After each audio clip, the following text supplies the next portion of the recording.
when you say that you're the victim all the time, you are just taking all of the power away from yourself and anything that you can do to rectify that situation. And the reality is like, no one's coming to save you. You are coming to save you. You will have people that can be in your life that maybe are like a beacon, like they're like the lighthouse for you, and they're helping guide you, and they're there and they're that light that you're like, oh, if I can make it to that light, like I'll be okay, yada yada. But like at the end of the day, you're still in that ocean alone. There's no buoy. You're your buoy. You got to learn how to swim. Hi, everyone, and welcome back to the Thick Thighs Save Lives podcast. I'm Kelsey. And you get Eisley today. Hi, Eisley. Hi. I'm really excited to have Eisley on this week because you've heard from Eisley maybe a couple times if you've been listening to the podcast for a couple of years. Is this your third time? It's my third time. It's my third time if we don't count the one that we had to scrap because of the barking dog, or else it would have been my fourth. Oh, yeah, the barking dog one. Those are rough times. So you have an interesting story with our podcast because the first time was on your bed. Yes, but my bed was frame. It did not have a bed frame. The first time Eisley was on the podcast, we recorded in my bedroom, and my bed was on the floor, and I think we attached the microphone to a chair, and it had like an arm, and it just like hung over the bed, and then we just sat on the bed and talked into the mic. That was before there was video, and we shared a mic. Yes. Yeah. So the evolution of you coming on the podcast has been quite a trip. It has. Look at us now. We have our whole own room. I do want to say, I told you in that moment, I said, we're going to look back on this because we're going places, and we're going to look back on this and remember how we just had a mic attached to a folding chair. It was a folding chair because it collapsed on the folding table. The folding table couldn't hold it up, and it was just like, bam, bam, bam. And we were like, oh, maybe not that. Oh, started from the bottom. Now we're here. Although this is the third time that you are going to hear Eisley on the podcast, we are going to talk about some things that you do not know about her. Some never before heard things. Never before heard story that she's going to reveal about herself here on the podcast. Not to intimidate you. You're getting into all of your deep, dark secrets. Into your deep, dark secrets. But I do think that it's very interesting how we can know people online or have, some interactions with them because you have coached many women from our community and have been very involved with CVG, and people see you all the time if they're involved with CVG, but they don't necessarily know a lot about you and get to hear it from you. And I thought this would be a good opportunity to be able to share some things, number one, about you, but that people could take, what they need from your story. Mm-hmm. For sure. No, everyone, it's good for people to share stories because a lot of us go through really similar situations. But since we don't always talk about them because we always feel like people don't want to hear about the lows, you could call them, in our lives, that we don't feel like no one hears it. So everyone feels very alone in their journey. And the reality is that so many of us have similar or the same experiences, and we can all learn from one another on how each person handles that and how that situation turns out for them. So I'm excited too. Yeah, I think that's such a good point too, because so many of us, we did an Alone Together episode a while ago in 2020, but so many of us just continue to, even with social media, continue to just feel more isolated, more alone. And it's because some of these connections just aren't happening, and we're not hearing people, we're not hearing their story, we're so sometimes pulled away into ourselves and think we are just the only person that's gone through something like this, or the only one that could relate to this, or just like afraid to lean on each other. And that's why I love like our community so much, and just like the people that I've been able to meet through our community, because like we've found this like subset of women that can just like speak things out and relate to each other and lean on each other, and go away and come back and say like, hey, I'm still here. Like, does it matter if I'm fitnessing? Does it matter? Like, none of that matters. None of it matters. We all just like one another, love one another, and care about one another. So, Yeah, and you it's a know, health podcast. it's a So health like when we podcast. it's such a weird thing because a lot of times like when we think about health, we think about the most unhealthy things, and then like associate everything around that. But it's a health podcast, like we're talking about like our body's health, our mental health, our lived experiences, our community health. Like all these things are part of your health and journey, which is again why I wanted to, talk about yours, because health, or physical health, has played a big part into where you found yourself today. For sure. So I wanted to tell, like, take me back. Take you take back. take Take me you back back. to 2018. Take me back to 2018. Take me back to Eisley in Montana, and the decision to move halfway across the country to Boston. Yeah. So, for a long time, I told everyone, which this is like a me telling y'all the real fact. So for a long time, I just told everyone when they were like, "Oh, why'd you move?" I was just like, "Oh, Montana just wasn't serving me anymore." Like, and that's a part truth. That was not a complete lie. Like, Montana is beautiful and I love it there, but the things that I wanted to do in the world could not be achieved with um, my like situation there, like who I was with. Of course, I have great friends that are still there, and like this is not a diss on them, but just you need to find people that have similar dreams and similar aspirations in order to grow in the thing that you actually want to grow in. And they're growing in their own things, and I needed to grow in my own thing, and our visions just didn't align exactly. So I had to go find people that whose vision aligned with mine. But the real reason that I moved was because I had a really bad breakup, and I did not want to stay there anymore because I was like, there's nothing here for me. Like, um, this person and I broke up, and they were like my entire world, and that is something that I struggle with making other people the main character of my story instead of me. And so that was kind of like the first time where I was like, no, this is your life, and like you don't live your life for other people all the time. Like, your life is your life, and everyone should be living their lives for them. And once again, that like there's the thing, like that doesn't mean that you only care about yourself, but it does mean that you making sure that you take care of yourself allows you to show up and be the best for other people, because other people are going to watch you and they're going to learn how to apply those things to their lives the same way that I watch other people and apply the things that I like from their lives to my life. I love what you said there, in just some self-reflection of sometimes I make other people the main character of my story.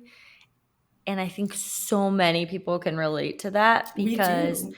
when things fall apart in our relationships, it can feel like the whole world is crumbling, but you're still whole. Exactly. So it's an interesting thing, because it can feel like, any type of, relationships like that, when it's a loss, like, and you feel it so hard, it can feel like everything's falling apart. But where to find yourself in that mix is really a difficult thing that a lot of people will continue to struggle with. And then making the decision to upright and leave that Mm-hmm. just is a ton of strength, Yeah. which I'm sure you didn't even realize you were displaying at the time. No, that like that version of Eisley was very sad, and but she was like, we always look back on past versions of ourselves and we want to be like, oh, they were weak, they were this, they were that. When the reality is that probably was one of the strongest versions of ourselves that we could have been, because even if we were at our lowest point, we still made the choice to make a change, to do something. And a lot of that was kind of like alone. Like, I moved 2,700 miles away from anyone that I knew. I did not know anyone in Boston. The people that I moved in with, I met on Craigslist and had done a FaceTime to see the room. Like, I didn't know anyone. I took one trip out here um, for the gym that was offering me a job and spent some time with them for like a week. And like a week is a good time to kind of get a, like a feel of the vibe, but you don't really know people until I think it's like the 3 month rule is what people usually say is like usually people can pretend or like be who they want to be for like 3 months, but after you Mhm. have known them for longer than that, they can't like keep up the who they say that they The are facade. anymore. Yeah, the facade. Mhm. Like they can't keep it up anymore. So like, I mean, that did happen. Oh, it Mhm. did happen because I moved here. Well, first off, the trek here was not easy. So I put all my stuff in a U-Haul trailer and drove here. I originally was planning on doing the drive alone. And then my mom kind of had like I think she had like a panic moment. And it was 2 hours before I was supposed to leave that day. Like I was at the gym working out and she goes, I'm coming with you. I was like, okay, all right, you can come. You can come. Like she just wanted to do the drive with me. She just didn't want me to drive completely alone, which is understandable. I was 25, so I wasn't like a baby, but sometimes you look back at 25-year-olds now and you're just like, oh, just a little baby. Yeah, 100%. Oh, just a little Just a little baby. baby. But so understandable that my mom would be like, I don't want my daughter driving across the country completely alone. So she decided to join me, which was great. It was definitely nice having that company. I did all the driving because she has narcolepsy, so sometimes she gets a little sleepy. And you don't want that happening with a trailer attached or really at all if At you're all. in the car. So I still did all the driving, but I had company, which was great. And the fun part is that I had another version of the car that I have now. It's a Ford Escape. Um, and I had bought it probably like 3 months before we left. But the reason that I bought it was because it was a really good deal. And it was because it had been a pharmaceutical fleet car. So it did just a lot of driving. So it had like, I think 120 miles on it, despite being only 2 years old. But it was because it was just highway driving. And we were like, oh, great deal. Like that car is still in good condition. Well, the trailer did it in driving through all the passes in Montana. Like I didn't even make it fully out of Montana, but I'm from such a mountainous area in Montana that leaving there had like 2 to 3 passes, which so that means you're like really getting some altitude. Uh, and the old girl couldn't make it, so it started. she, she's Oopsies. yeah. So if anyone, I'm from like the Glacier National Park area of Montana. That's kind of what area I think a lot of people would know if I said that. Um, and I made it to Havre, Montana, which is a nowhere, very small, right on the border of North Dakota. So I made it almost to North Dakota. Montana is a huge state, by the way. Like I was probably like 500 or 600 miles away from home at that point, but I was still in Montana. Um, and it started getting real chuggy and like was overheating, and I was like, I don't know. So we just like Googled the nearest Ford dealership and like limped her in there and ended up staying there for a couple of days because they were trying to figure out what was wrong, and the costs of my car were outweighing what the car was actually worth. um, and so we made a game time decision, and there was one other Ford Escape on the lot that had a tow package, and I said, hook my trailer up, we're taking that one and we're going. So we bought a new car and kept going because I was determined to leave. I was like, I'm leaving, I'm not staying in this state. So you're leaving Montana to go to live in a place that you have never lived before. Mm-hmm. And you are 500-600 miles away, towing all of your stuff, and your car breaks down. Mm-hmm. And that could have been right there, maybe a sign or deterrent, um, to maybe flip a bitch. You Turn would it, think as we that. say here in Massachusetts, turn it around, and maybe reevaluate. But uh, you bought a new car on the journey and continued going on. And I think something that you said, like starting that was very interesting, was like, I look back on those times and those feel like, oh, poor me. That was like a weak version of Eisley when like That sounds like a pretty resilient version if I've ever heard She was a one. pretty tough bitch. she she did it. But yeah, no, the deterrent thing, like sometimes I like look at those signs and I'm like, is that a sign? But you know me, I don't pay attention to signs very well. What's that, a red flag? Go Looks right like a to good that. time. Test that out. I love Six Um, Flags. well, I love Six Flags. Well, it turns out that was a good decision because like Yeah. in if you had turned back around, you may not have gotten up the courage to do it again. No. So, it was your time to go. You had the momentum. It hit a speed bump in the momentum game, but you kept it going. So then you get to Boston and you are coaching at a gym Mm-hmm. here Yep. So I started coaching at this with a gym random roommate with a random you met roommate. I on had two Craigslist. random roommates. The one I had only met one of them on Craig, like via FaceTime. We're still good friends. She's great. We chat from time to time. And then I hadn't met the other roommate yet, but we were all kind of like in our own uh, worlds, so we never really saw each other. The one that I had met was also in social work, and then the other one was a nurse, so we kind of were like ships passing at night. But yeah, I was at this random gym, and uh, man, what a time that was! I was opening and closing the gym and trying to run their social media Can you tell page. people what that means? Because people don't know Oh, what time gyms open and what time close. gyms? So I would be up around 3 or 4 a.m. depending on the day. First class was at 5 or 5:30 depending on the day, and then I would run classes until about 10:30 a.m. So that would be like 5 hours of work already by 10:30 a.m. And then I would have a little break until the noon class, and then after that I would usually have one of the evening classes, sometimes two, sometimes all. Once again, depending on the day. Um, and then sometimes they would have like random other coaches fill in. And I was very tired. But so the gym would close, like the last class was at 6:30, so you'd get out of there around 7:38. So Mhm. they were some long days. Those are some long days working in Boston. Yeah. And what was that experience like? Uh it was exhausting. And once again, it was the facade that fell. The people that I had met there said that they were one thing and showed me another. And I, while I do struggle with anxiety and depression problems, um, they kind of were like blaming that on the reason that I wasn't thriving as a coach and less looking at how overworked and underslept I was.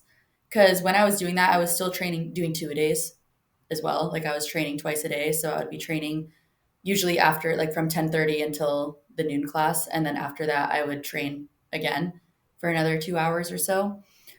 So that was like my bad on that one because I definitely should have listened to my body and maybe like taken a freaking nap instead. Mhm. um, but still you shouldn't be working that much, so at the end of the day you shouldn't be working that much. And so they were kind of blaming my inability to thrive on the fact that I had anxiety and depression, which then they questioned my anxiety and depression on what I call our exit interview.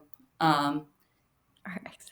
our exit interview, because I had gone on like a random Tinder date and told the one of the members that I was friends with about it, and I didn't tell the head coach because I didn't think that it was really any of his business. As to what I was up to on my personal time. I wasn't dating anyone from the gym. Like this was a complete random person, and the head coach had some really inappropriate things to say that I'm not gonna repeat on here, but um, and basically discounted, saying that if I had the energy to drive somewhere and meet up with some guy, then my anxiety and depression were not real. And Which is just an interesting perspective, such an interesting perspective. to say the least. So like explain the exit interview. You were getting fired. I was getting fired. So they found out about this, and I got some nasty texts from the head coach, and they had called me in. I was originally supposed to meet them at the gym, and then they were like, actually meet us at a Starbucks, and they had like, yeah, I was like, okay. So I met them at a Starbucks, and this was in July, so I started my job in June. It was a month. I lasted a month there, for anyone that's wondering. Um, so this was in July. I went to Starbucks, and they had a random member there. I don't know why this person was there. They had the head coach's fiance, and then the owner of the gym, um, to basically say that I was fired. And they said that it's because I was not doing my job, which, as you know, I'm pretty good at making sure that I do my job. So, Mhm. So you mhm, moved. So you moved halfway across the country, and mhm, within a month you got fired from your job. mhm. And they also, after the firing, posted to their social media accounts that the reason that I was fired was because I was not doing my job. And then some of the other coaches would post things on their social media accounts that were not a direct call out, but were definitely poking fun at things that I had posted or been up to since leaving, which I thought Mhm. was really interesting thing to say about their community. Since I will say, since then, I did stay connected to some of the members that I coached there, and some of the members that were very like prominent members, like well known in that community, that had kind of what I would say, like, for lack of a better word, like mean girled me when I was there and when I left. And they have apologized to me Mm. about that entire situation, how it went down. They don't belong to that gym anymore. And I, of course, accepted the apology and thought that it was really a nice thing for them to find me like 2 years later and be like, "Hey, I'm really sorry for how that went down and my part in it." Um, Yeah. so obviously, no hard feels towards any of them, because they, it takes a big thing to be like, "Hey, I was in the wrong," and wanted Yeah. to apologize for that. So, Especially with something that isn't directly in your face or involved that you're currently involved in, you know what I mean? hmm It's not like you're like, long-term friends or you see them on a daily basis, but they could recognize that there was a situation that went down there, that someone was done really dirty hmm and they had a part in it, and then to reach out to you and apologize for that is definitely a great self-reflection there, but it kind of speaks to, sometimes the reason why part of this is like something that I wanted to talk about is like sometimes people give you information about who you are that is wildly inaccurate. And you can take those moments and either internalize them to say, I'm not good at my job, I am lazy, I'm not a good coach, or I'm not made for this place, Boston, um, because clearly I don't fit in here. The people are not people that I vibe with. They're, they're discounting my anxiety or depression. They're, picking out all of these things and saying that some of the qualities that I personally feel are strengths of mine that I'm not good at. And there's a moment there where you can either decide to internalize that and that becomes your story of who you are, or you can say, like, that is not who I am, and your read is incorrect hmm on who I am as a person, because hmm I am a hard worker. I am a good coach. I am, I do have the ability to thrive here. Just maybe not with you. Well, yeah. So that's what's actually, now that you said that, that jogged my memory of like the actual closing remarks from the owner of the business, and he was saying that, like, sometimes you think that you're going to be good at a job. He was referring to coaching, and like it's just not for you. Like you're just not meant to do that job. So basically, he was like, some people just aren't meant to be coaches, Mm. which I now Some find people, some people. to be really funny, because I'm like, that's so weird. It's almost like I coach thousands of women now. Yeah. So So so interesting. weird. So weird Well, that. we talk about that our brains can tell us some lies, Mhm. and other people's perspective of us is also not the truth. Well, no, that's so it's that quote that's thoughts aren't facts, Yeah. even if they're Yeah. your own. Like thoughts aren't Mhm. facts. Yeah. And that So, goes the same for, other people's opinions and what they mhm, see for you and your ability and what it is. And I think a lot of people I like to talk about I have known a couple people who have been fired from a job and when you think about like Oprah Winfrey and like you know what I mean like some big names, Steve Jobs and stuff. mhm, And you think about the fact that they have been in situations where someone said to them like this just isn't meant for you. This just you're not good at this.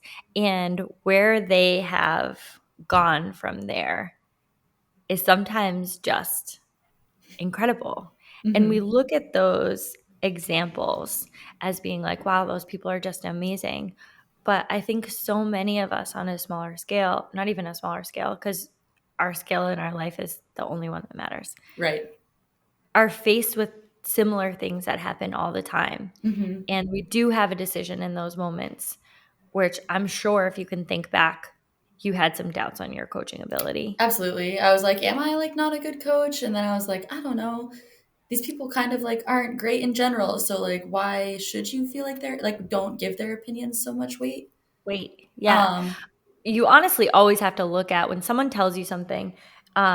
This is something I do frequently. Someone tells me something, and I'm looking at the direction that's coming from, and this particularly happens online. Do I value this person's opinion? yes, Do I hold that. them to a high regard, to a high esteem? And that is the initial screening to whether what I feel about the next sentence. Exactly. Do you have a spot here to be able to feed me information? Because if I don't hold you in a higher esteem, in respect for the things that you do and lead in your life, what you tell me about mine is probably going to hold little weight. Yeah, no, that's facts. And that can be said about anyone that has like negative things to say about you or like mean things to say about you. Because when you say particularly people online, so like internet trolls, right?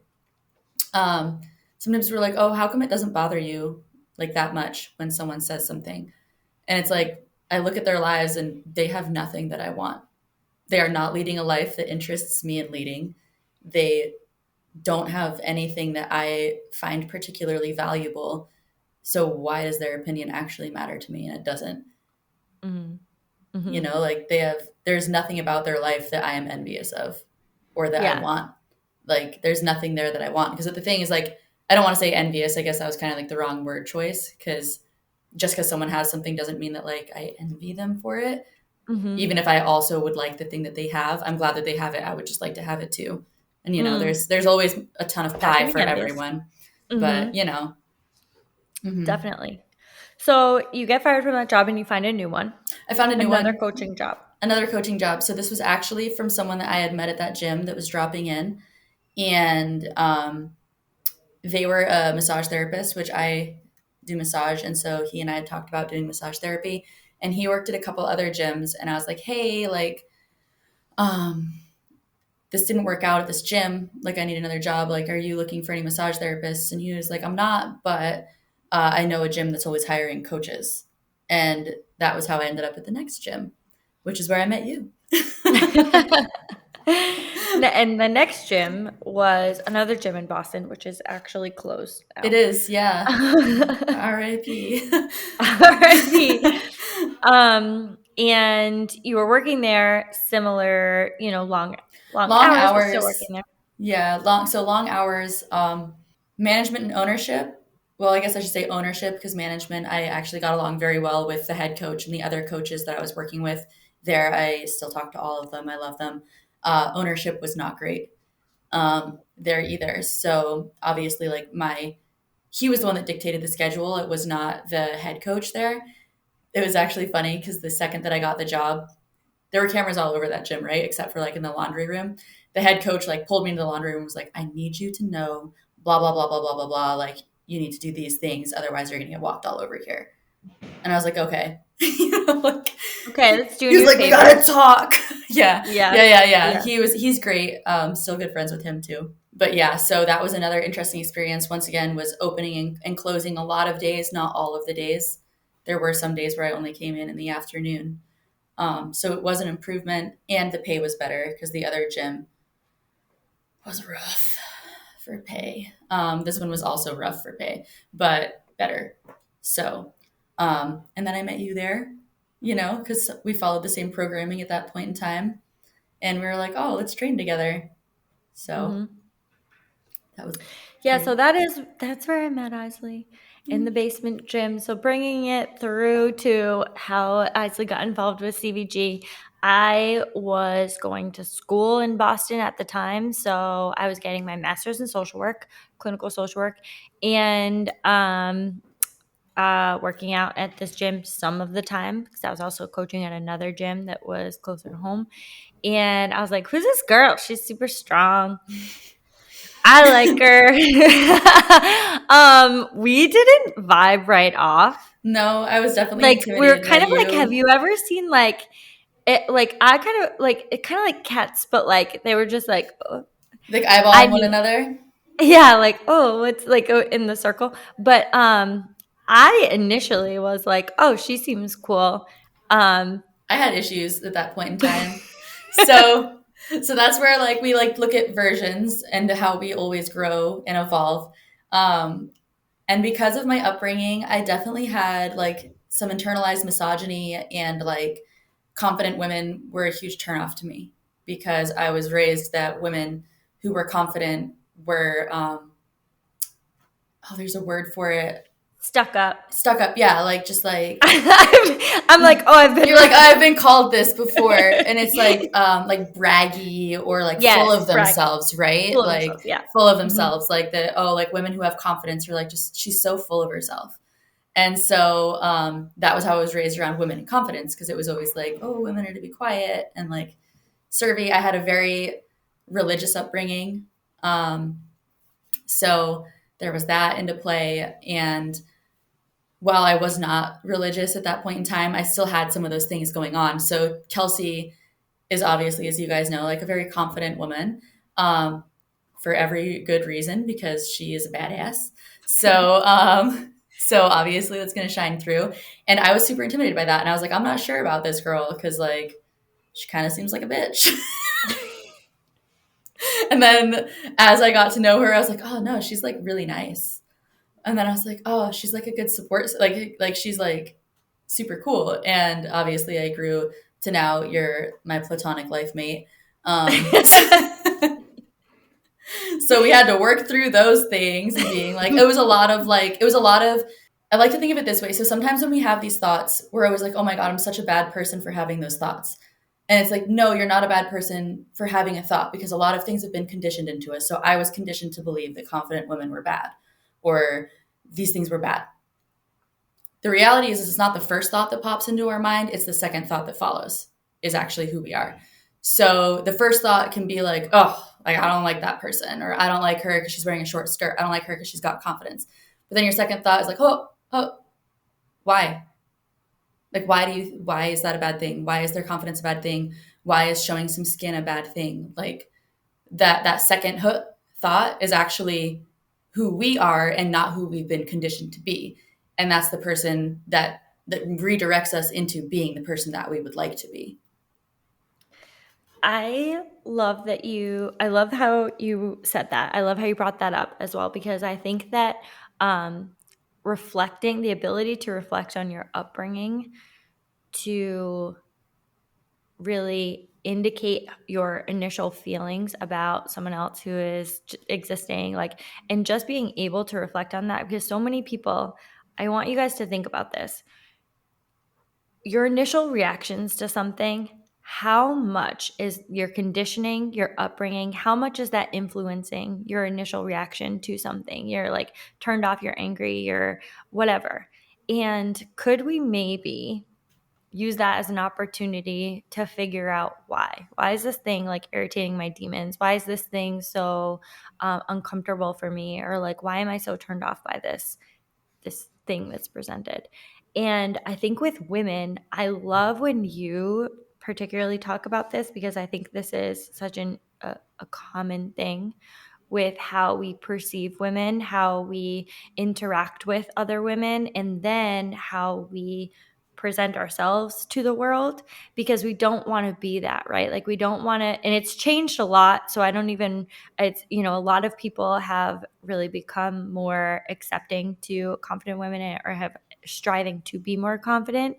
But we have to think about those internalized feelings towards confidence.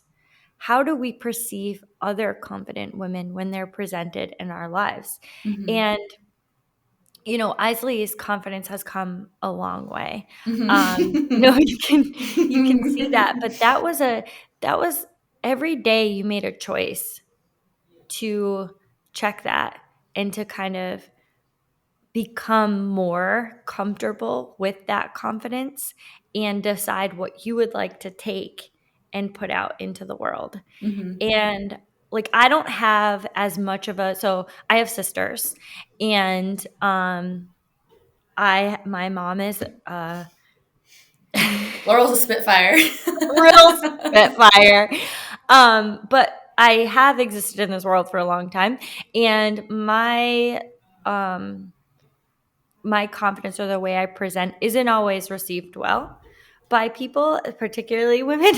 It's not always received well. So I'm very used to that. But I knew it wasn't necessarily received well initially with Eisley, but I liked her. So I was I like, like her.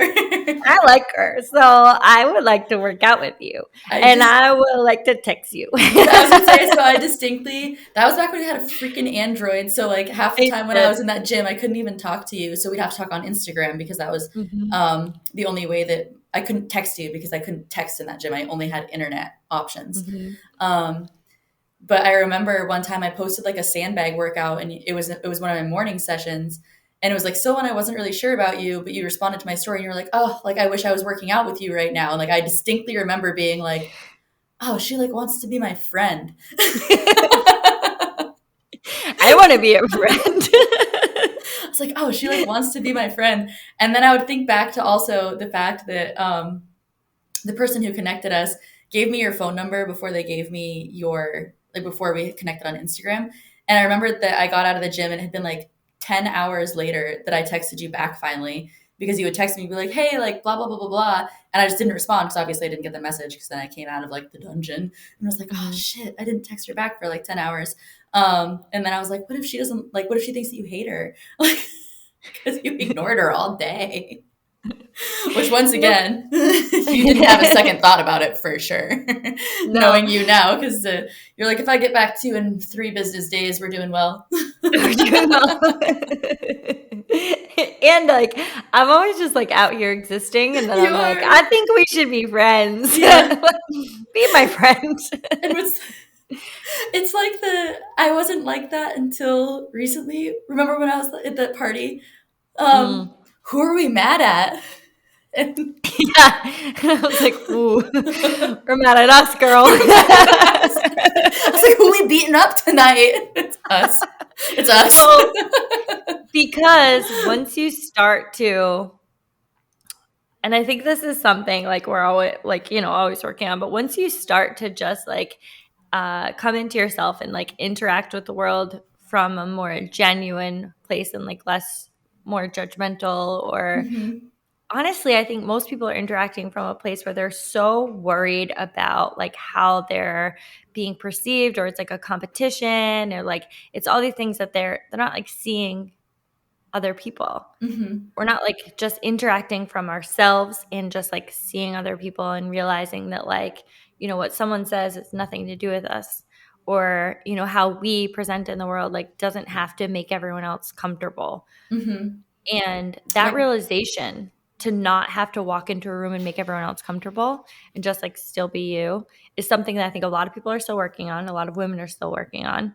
And then on the flip side of that, letting go of the interactions with other people to be a reflection of us. Like, no, they're going through a whole other thing over there that has nothing to do with me. mm-hmm. No, it's the thing where I always remind people, like, my existence is not built around your comfort, and like same for you, like your existence is not built around my comfort. Mm, It's around you. And then when it comes to how people react to you and it having to be more about them is that if you think about any of your life things and how it's a self-preservation thing to think of ourselves and really only see things from our experience. So it's not like it always sounds bad when you're like people are really only thinking of themselves, but at the end of the day, like most of us are moving from a place where we're seeing things from our experiences and our perceptions are all based on our experiences, and that people are rarely doing anything to you and they're just doing things. They're just doing They're things. just Yeah. doing things. They're not, everyone's not doing things to you.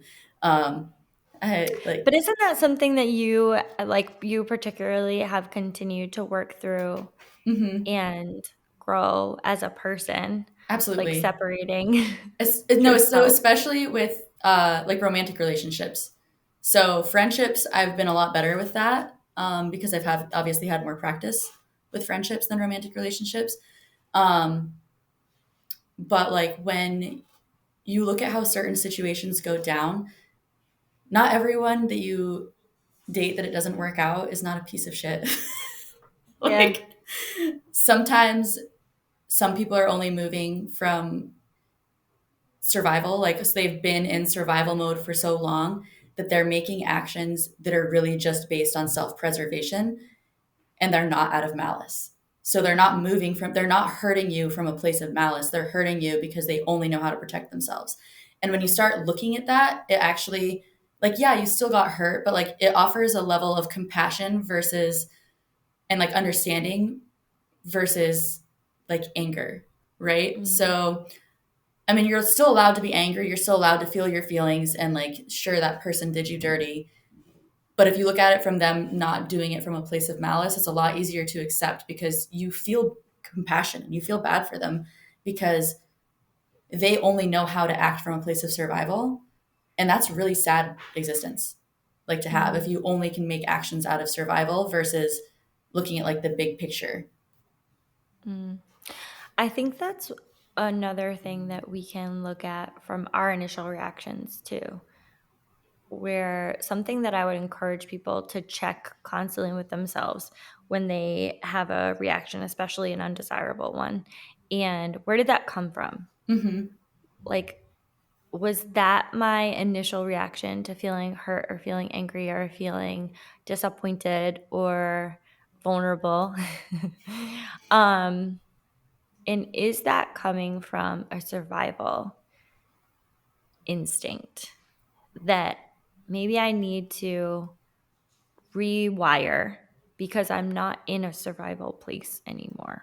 Mm-hmm. I'm moving into thriving. Mm-hmm. And that's something I've wanted to talk about for a while with like some, just like from an experience standpoint of like, I know for me, the scariest thing is being vulnerable. And I know that a lot of my initial reactions are very survival focused. Like, no matter what, I will survive. Mm-hmm. And the difference is, is that I don't need to be in a survival mode. Mm-hmm. I need to be in a thriving and compassionate mode. And Mm-hmm. switching over to that takes time, and many people are still doing it and Mm-hmm. will continue to do it for a lifetime.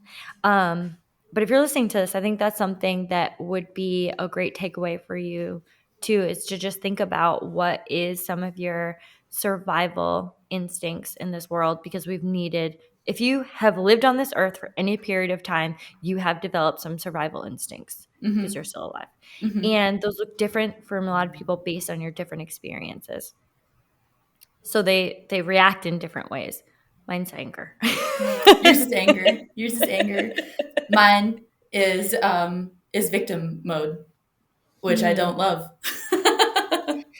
You I do know? not love it. I'll say that right now. Like I do not enjoy the victim mindset, but that is what I tend to lean towards. And I'm like, look at what these people are doing to me. And it's like, no, they're doing them.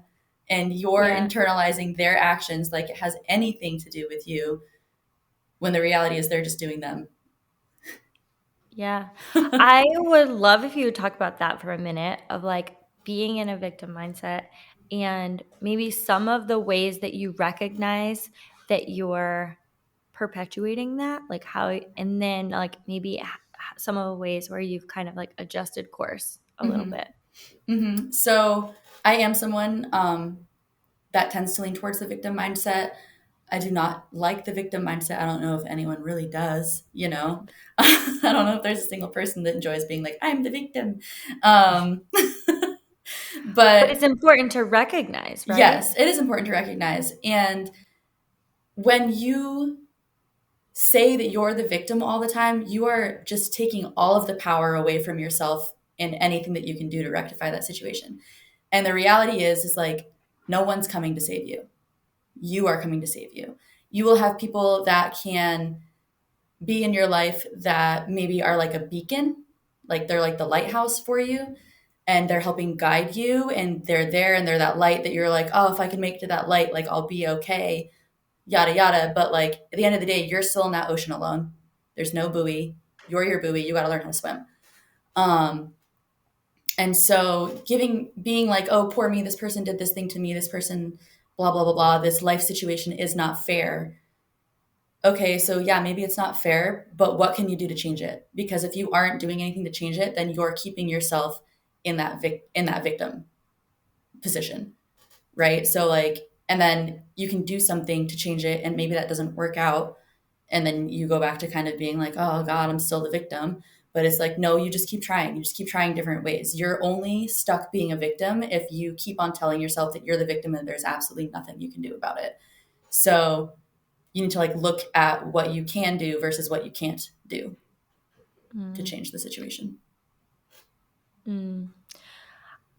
I want to I want to think about some of the ways that you have practiced that and some of the things that you have kind of leaned on along the way. And I know fitness is a pivotal part of, keeping you personally feeling strong, and where you find some of that strength and when you draw on it for different life experiences. So what are some of the things that you practice all the time?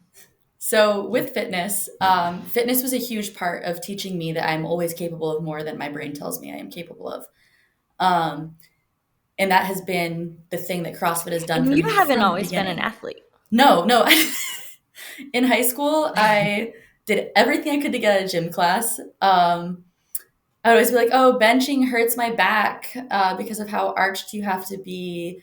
Or I got mono my sophomore year, and man, I rode the mono train for as long as I could to not get gym class. I rode that train hard.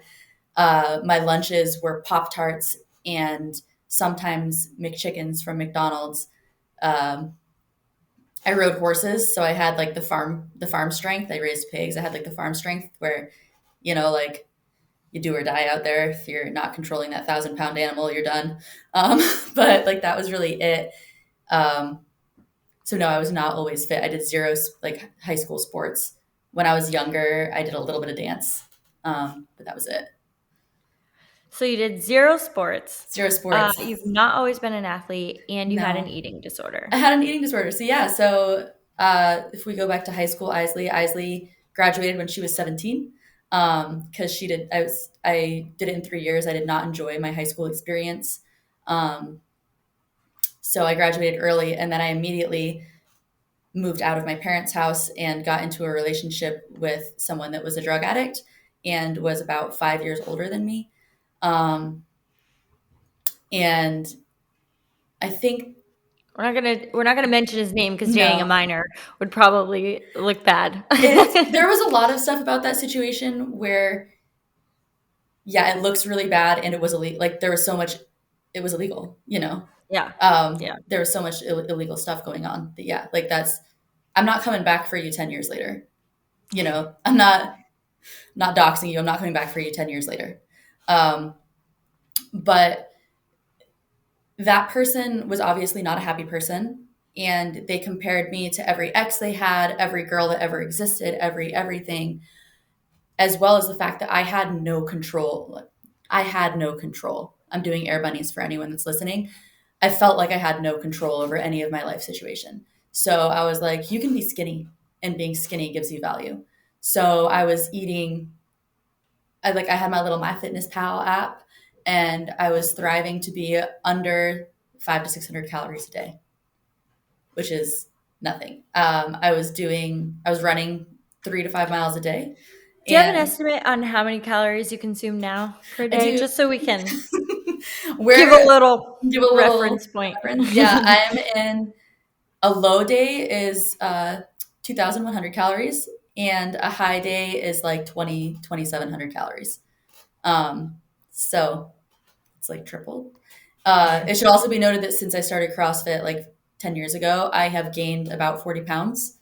So I went into CrossFit at around like 105, and now I'm sitting around like 145, 140 most days. Um, so I was very small. I remember my max deadlift, I was amped to hit 100 pounds. And which is great. That's a great number. I'm not like discounting that number at all, but Can you tell the people what you have deadlifted I, recently? I was like, I don't actually know my one rep max anymore, but I pulled 350 for three relatively. I wouldn't say it was like super easy, but it looked like a moderate lift. I did not go heavier than that because I did not feel the need to. Uh, but so there's that change. So eat, please. Please eat. um, so yeah, so I had an eating disorder from like 17 to about 20, I would say. And then when I was 20, I got out of that relationship, moved back to my parents' house. And I had a friend that was also a really funny starting friendship because one of the people that had also been doing a lot of drugs and was like a roommate at that point in time had gotten into CrossFit about 3 or 4 years before I did. 3 years, I guess I should say, before I did too. I don't know. Anyway, he was doing CrossFit, and I was amped to see him sober and like living his best life. And um, I drove by the gym that he worked at, and I remembered he saw my car and he waved at me. So I honked and I posted on his Facebook wall and was like, "Oh my God, it's like so great to like see you." The other day, and his girlfriend that had also been doing CrossFit was like, "Who the fuck is this bitch? And why is Mm. she posting on my boyfriend's wall?" So she like added me, and then we became friends. And then she saw that I was doing fitness, but I was still not eating enough at that point. Like, even though I had moved out and was out of that situation, I was still really focused on the like, skinny is the best thing you'll ever feel monologue that was fed to women. Um, and I was doing like Jillian Michaels tapes and still not eating enough. I know Jillian Michaels, oh man. That's Throwback. that's why the whole CrossFit Jillian Michaels thing cracks me up the hardest, is because like she was actually like my introduction to fitness. But uh, so this girl was like, "Oh, like come try CrossFit, come try CrossFit," and she just harped on me to try CrossFit. And then finally, I was like, "Fine, I'll try it." And I did an intro class, and from my intro class, like I was sold because I was just like, "This is really cool, and it's fun and it's new." And I was like, I could work out for only an hour a day instead of 4 hours of cardio. Mm-hmm. Um, so yeah, Income's lifting. income's lifting. And what's funny also is that I was always like, oh, I'm never gonna be a strength athlete. Like I'm probably gonna be like more into the conditioning pieces, the cardio aspect of it. And I remember like strength days, I was like, oh God, it's a lift day. It's a max strength day. Times have changed. Times have changed because now you like the lifting I the love lift. most. Every time I I, see a lift day, I'm like, I love yeah. lift. I love lift. And how um, long have you been doing CrossFit now? 10 years. So it was 10 years in May. Because I remember my intro class was actually, I I drove to Colorado to watch my sister's graduation from college. And I drove back, and I didn't even get to stop at home before I started my intro class, because that was when the first intro class was. Um, so it was like May. It was Hmm. 10 years. What a trip. I can't believe And I've been now doing look something for at you. 10 years. Like, it's You've wild that been I've been doing doing anything you for have 10 been doing years. something for 10 years. You have been fitnessing for 10 years, and it started out in a much different place than it is now. Hmm. And I'm sure it has evolved from something that you had to do Yeah. to now something that is a piece that holds you together. Yes. So even though like some days you're not feeling motivated to work out, I guess you could say, but you know that you're going to feel better after you do it, and you know that you'll be upset if you don't work out. Um, like movement is just a part of my day. So sometimes when people go on vacations, they're always like, "Oh, I'm not going to work out. I'm just going to like chill," and that's totally fine. There's nothing wrong with that. But if I wasn't working out on my vacations, I would go crazy. Like Yeah. I just enjoy being there. And obviously, in the moment, sometimes you're like, say you're in the middle of like a thruster workout and you're like, why do I do this? You still like it. Yeah. Yeah. It's true. Sometimes I'm like, why am I here? I hate this. But then afterwards I'm like, that was nice. Yeah. You're like laying on the floor and you're like, that was good. Bless Sorry, I you. sneezed. Bless you. So I wanted to talk about your fitness journey. I wanted to talk about your different experience from coming from a non-fitness background, being here, and just all of the decisions that were made up until now Hmm. to have you where you are in living a life for the most part that you feel proud of. I'm very proud of my life. The other thing is that I would say is that a lot of people, because that's like where CVG ties in, a lot of people feel like everything in their day is something that they have to do, right? Like, I have to go to work. I have to go work out. I have to do this thing. And yes, of course, like reframing that as saying, I get to do these things because obviously when you get sick, you think like, oh my God, I would so much rather be at work than be on this couch dying right now. But you get to create a life like everyone has this option to create a life where their day-to-day tasks are just part of their day-to-day tasks. Like when someone's like, oh, I have to work today, I'm just like, oh, I'm going to work today. It's part of Mm, my day. Like I just show up mm, at work and I do my work, I do my mm, job, like because I enjoy my job. I like doing my job. It's just part of my day. It's not like I'm going to work today. It's I'm just gonna go do my day, and my day is mm, my job. And like same with working out. Like I've got to work out today. It's like no, it's just part of my day. Like oh, it's 5 p.m. It's time that I mhm, work out because I like to work out. So it was not always like that. I definitely had plenty of jobs. I worked for a law firm, which was absolutely not for me. Because that was definitely like an oh god, I've got to go to work, and you're like loud counting down the hours. I would do snacks. I was like, you can have this snack at this time, and then you only have 3 more hours before this snack, and then you only have 3 more hours until the end of the day. mhm, We no longer count those days down. mm.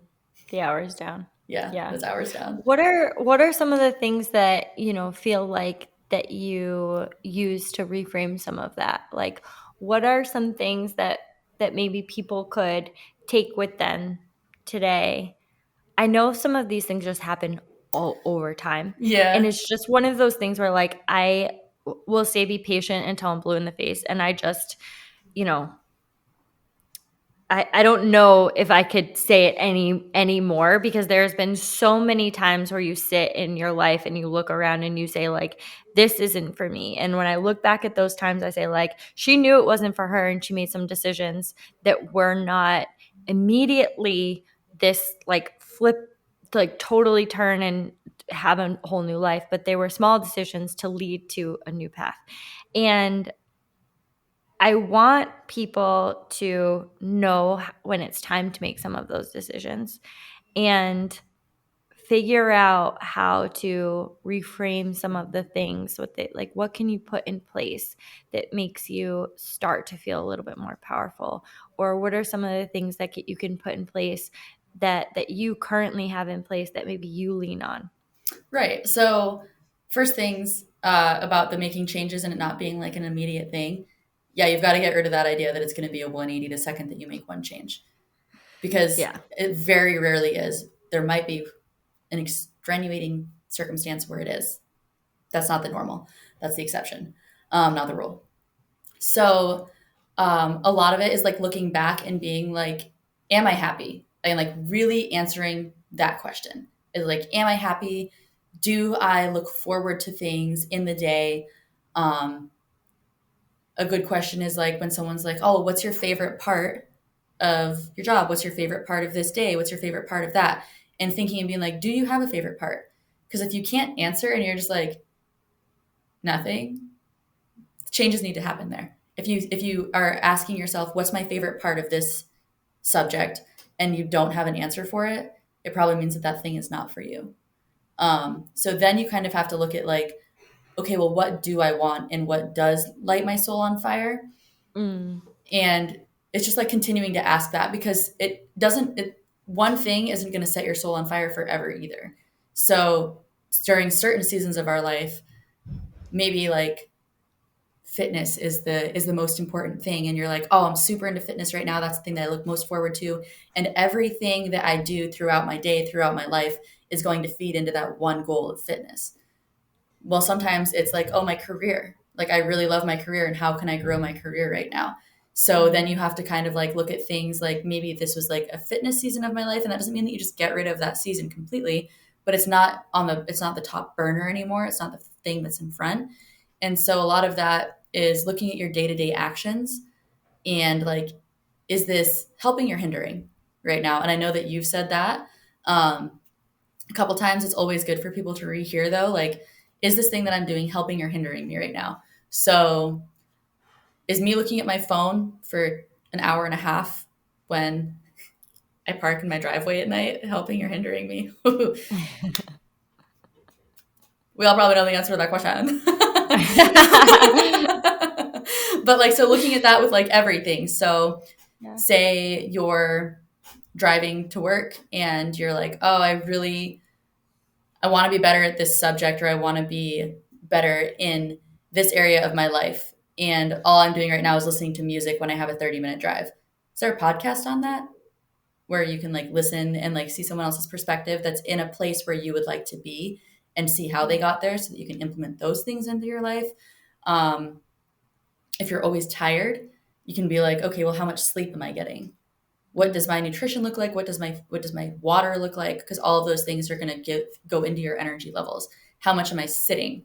Like, so it's just kind of like looking at those at the things that are causing the feeling that you're feeling. And alternatively, that can be like, oh, things are going super good right now. What am I doing to make them go good? Like, what changes have I unconsciously made? And then Mm. how do I apply those changes that I unconsciously made? Because sometimes we do make these changes without really thinking deep into them. But all of a sudden you're like in this area of your life and you're like, how did I get here? And you're like, so, okay, so let me look at what I did. And then you just try to apply that to almost everything else. So it's like, oh, I made this change, I made that change. How do I do that with this subject that I would now like to be better at? Mhm. Yeah, I think that there's a lot of great tips in there for you guys, to kind of like sit back and reflect and think about. One of the ones that I had been thinking about today that I just wanted to add to that, if I could, Mm-hmm. is I really think that for everyone, I really think that when you look around and you see who you're surrounding yourself with, and you notice some of the conversations that you are having, and you're reflecting on your feelings when you're in certain rooms, or your Mm-hmm. feelings when you're in certain conversations. And I'm not saying they need to be comfy cozy all the time. No. I'm definitely not saying that. What I'm saying is do they feel like they are a reflection of the life you want to live, Mm-hmm. and the discussions that you want to have, and like, is it fueling your soul? Like, Mm-hmm. is it filling your cup? Because I think sometimes we just get stuck in, you know, places. You noticed in Montana that you were not surrounded by things that were fueling your soul. Mm-hmm. And they may be fueling, like, they may be great for somebody else living there, and they're living the life exactly that they want to live, and they're surrounded by the people that do make them feel inspired, and that they're living a life that they want to live and that they're proud of. But that wasn't for you. Mm-hmm. And that never means that that is wrong. It just means it's not for you. Like, Exactly. the space that you were in wasn't wrong. It's so right for so many people, but it's not right for you. Mm-hmm. And sometimes I have to really think about that and remind myself, because sometimes like I have felt in my life that like things have been so wrong. It was like always like, why does this feel so wrong? Like school felt very wrong. I just felt like an outsider. I didn't understand things that were going on. Why is everyone moving so slow? Like it all just felt wrong. Mhm. But I was in the wrong room. Mhm. I was just in the wrong room. Like Mhm. I wanted to cheer for people and wanted to see them win, and they didn't want to see me win, and that felt always so wrong. Because it is Like wrong. Yeah. I was like, "Well, I want to see you win. Why are you attacking me Yeah, for which once again goes existing?" back to everything about them and nothing to do with you, right? Yeah. So like, yeah, like every the people that you surround yourself with should absolutely want to see you win just as much as you want to see them win. And there is Yeah. nothing selfish for feeling like there's nothing selfish about the fact that you feel like the people who you love should want to see you win.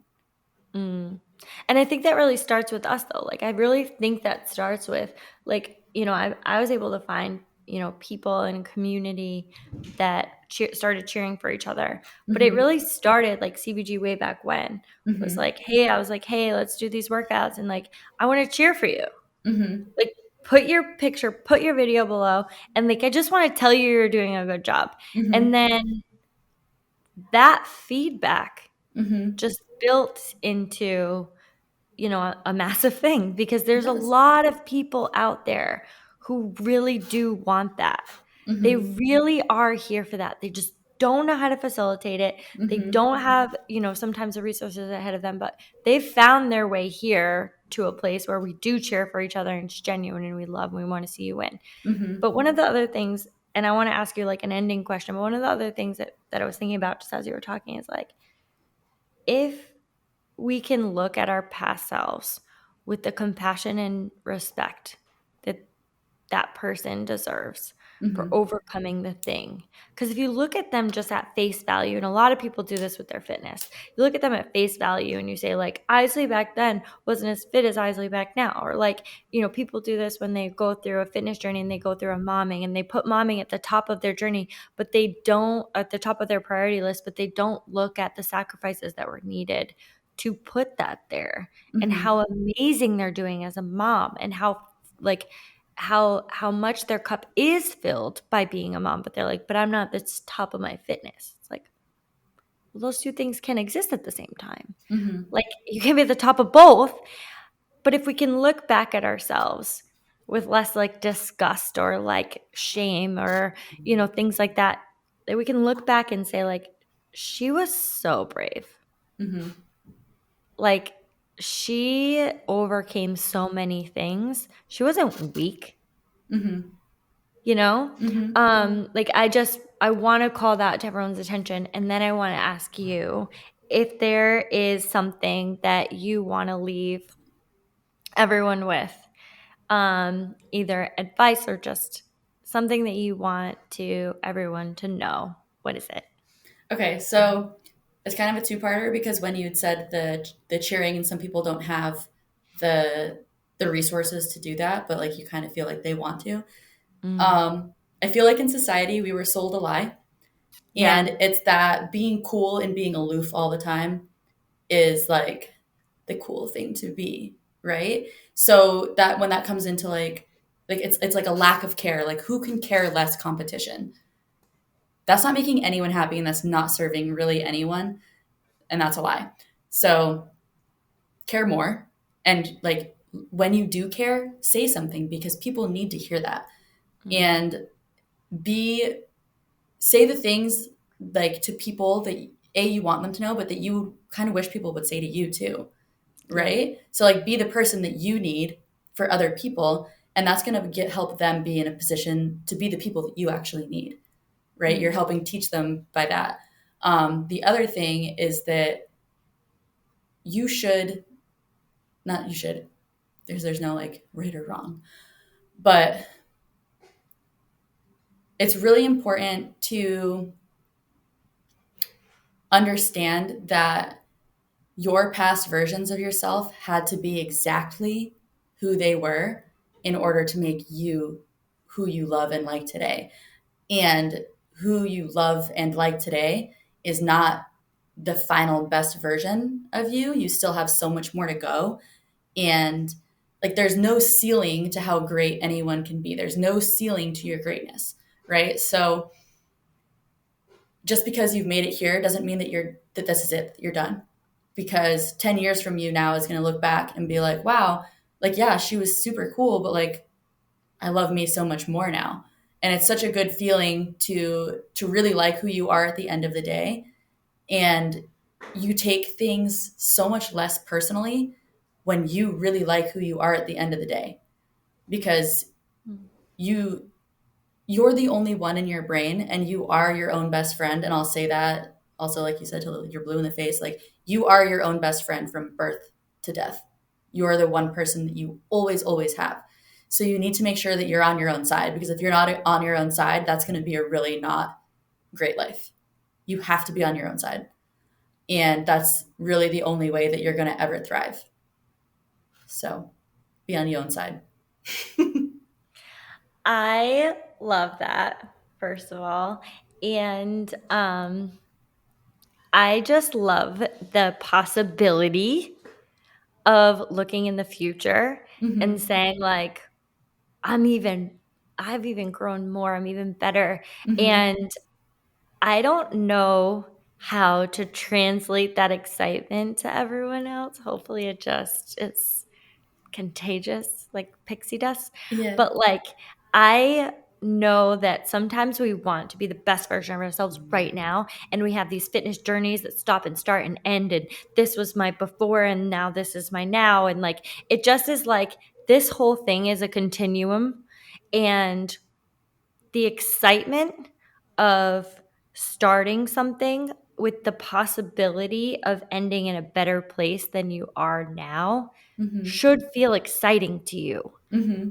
Because, like, once you get in that mindset, the start doesn't seem as scary, No, right? it's like a new adventure.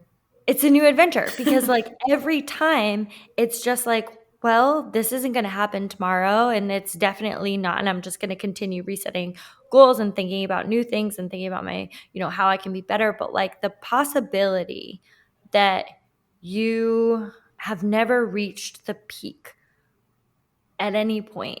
Mm-hmm.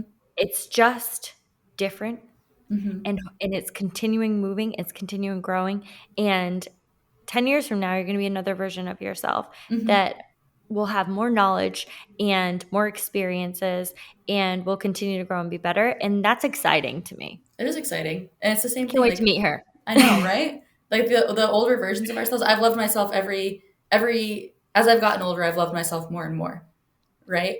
And we live in a society that values youth above all else. And you guys have covered this 100 times, but it's always good to hear that youth is not the end all be all, and being young is not the end all be all. As you get older, you will love yourself more, and what you actually have to that's valuable is who you are and not what you look like, and that comes with time. No one's born just being like this great amazing soul. It comes with time and experience and situations that you handle. Yeah. So I know. What yeah. a reframe, though. I will never shut that down because I think women talking about aging it as your powerhouse superpower Mm-hmm. is one of the most important things that we can discuss, because it just is like this is an opportunity every time, and like feel like be in the right now, but like know that like the more experience, the more love that you have for yourself. Like I'm not trying to go back to 25. She didn't know what the hell she was doing. I look No. at her with compassion, Mm-hmm. and I look at my 22-year-old self that moved to Florida for the first time with compassion, Mm-hmm. and that moved through all these relationships, or moved through life and have given me the experiences that I have now. But I can look at them with compassion, but I don't wish to go back there because I have so much more knowledge now going forward. And I'm super excited to see what I have for the future. And I'm super excited to see what you have for the future. And I'm super excited to everyone listening Mm-hmm. to see what you have for the future, you, You. because it's going to be so awesome if we can just continue to put in the work, because it's moving no matter what. It's true. So we might as well take advantage of every part of it. It's true. All right, guys, we love you. Have an amazing week. Eisley, thank you so much for coming on and sharing your story. I Yeah. think so many people are going to love to hear from you. Thanks. Thanks for having me on. It was a great time. Love you guys. Love everyone.